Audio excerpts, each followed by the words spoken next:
Projeto de lei número 191/2024, contido no processo número 241/2024, de autoria do Poder Executivo, que altera o dispositivo da lei número 9.129, de 27 de maio de 2024, que desafeta e autoriza permuta de imóveis de propriedade do município de Caxias do Sul por imóvel de propriedade de Aldo Dale Laste, atingido por decreto de utilidade pública.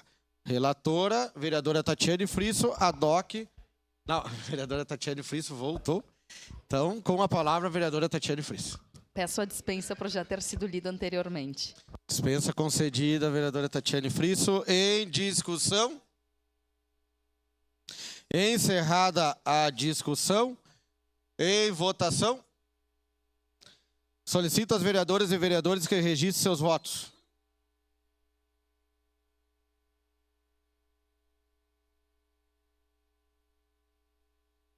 Vereadora Rose Frigieri, vota como?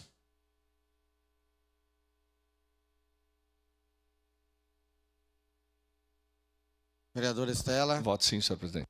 Vereador Voto Scalco, sim, vota senhor sim. presidente. Vereadora Estela, vota sim.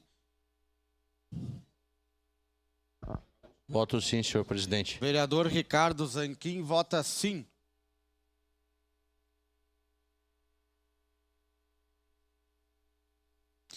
Encerrado o registro dos votos, encerrada a votação.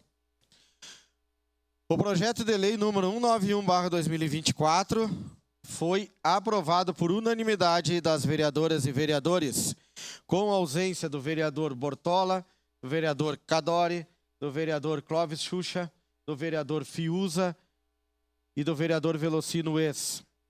Em representação, vereadora Marisol Santos, vereador Lucas Carenato e vereador Sandro Fantinel.